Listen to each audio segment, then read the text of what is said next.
আসসালামু আলাইকুম। সাম্প্রতিক সময়ে শেখ মেহেদী হাসানের একটা সাক্ষাৎকার পড়লাম, সেখানে খানিকটা আফসোস তিনি করেছেন। এটা কিন্তু ফ্যাক্ট যে শেখ মেহেদী হাসান একটা ম্যাচ খারাপ করলেই পরের ম্যাচে আসলে তার দলে জায়গা থাকে না।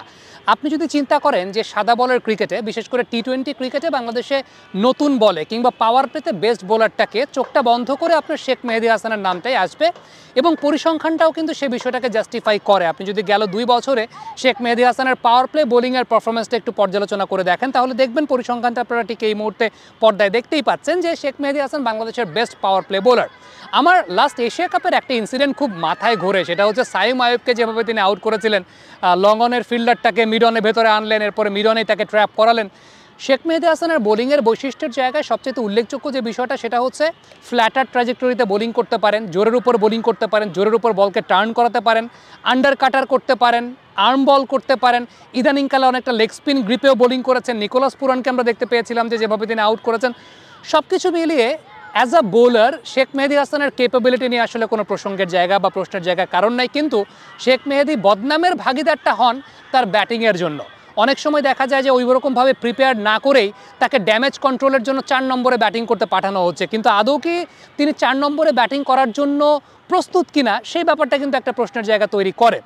আমার কাছে ব্যক্তিগতভাবে যে বিষয়টা মনে হয় যে সময় এসেছে শেখ মেহেদী হাসানের নিজেকে আপগ্রেড করার জায়গাটা। আমরা বিশ্বে অনেক ক্রিকেটারকেই দেখেছি, শোয়েব মালিক থেকে শুরু করে স্টিভেন স্মিথ, যারা একটা পর্যায়ে ইন্টারন্যাশনাল ক্রিকেটে আসার পর যখন দেখলেন যে দলে থিতু হতে গেলে ব্যাটিংয়ের জায়গাটায় তাদেরকে মনোযোগী হতে হবে।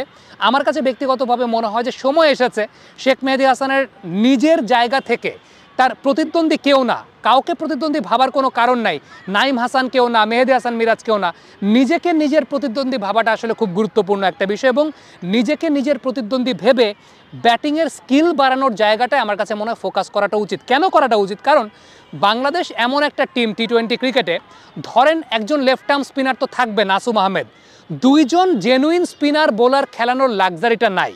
এখন ওই জায়গাটায় আসলে শেখ মেহেদী হাসানকে দলে যদি সত্যিকার অর্থে নিয়মিতভাবে তিনি থাকতে চান, এটা রিয়েলিটি, কিচ্ছু করার নাই।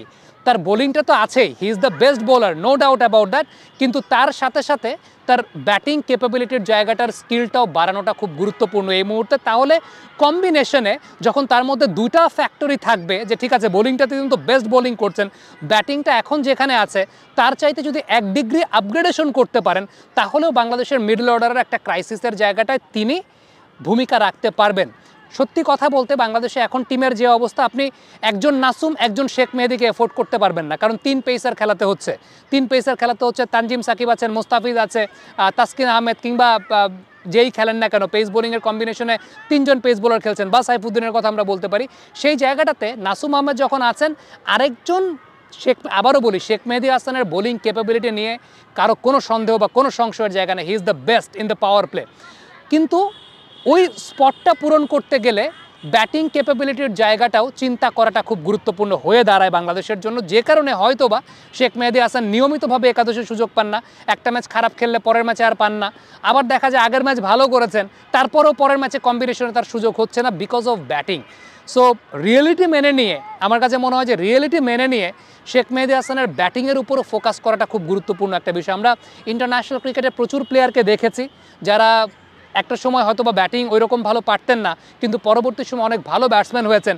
It's all about hard work, it's all about dedication, it's all about fighting within on self, অর্থাৎ নিজের সাথে নিজের ফাইটিংয়ের জায়গাটা। আমি আবারও বলি, আমাদের দেশে প্রতিদ্বন্দ্বিতা খুব চলে, নিজেদের মধ্যে অন্তর প্রতিদ্বন্দ্বিতা খুব চলে। এটার চাইতে সবচেয়ে উল্লেখযোগ্য ব্যাপার নিজের সাথে নিজের প্রতিদ্বন্দ্বিতা, নিজের সঙ্গে নিজের প্রতিযোগিতা। তিনি যদি আজকে চিন্তা করেন যে আজকে যদি আমি ব্যাটিংয়ে 10-এ 2 হয়ে থাকি, আমার আগামী বছরের মধ্যে ব্যাটিংয়ে 10-এ 5 হইতে হবে। সো কম্পিটিশনটা 2025 সালের আমার সাথে 2026 সালের আমার।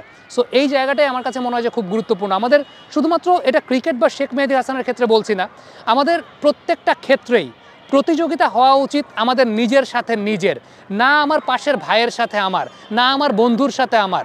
ওয়ালটন এসি এক্সচেঞ্জ অফারে এখন যে কোনো ব্র্যান্ডের পুরাতন এসি বদলে নতুন ওয়ালটন এসিতে উপভোগ করুন 25% ছাড়। Walton air conditioner, comfort without compromise. না আমার কলিগের সাথে আমার।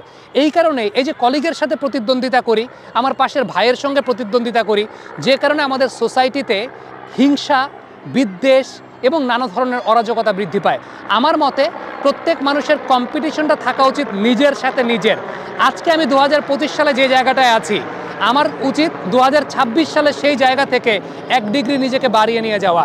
আজকে যদি আমি 10-এ 5 থাকি, আমার উচিত 2026 সালে 10-এ 6 হওয়া, 2027 সালে 10-এ 7 হওয়া।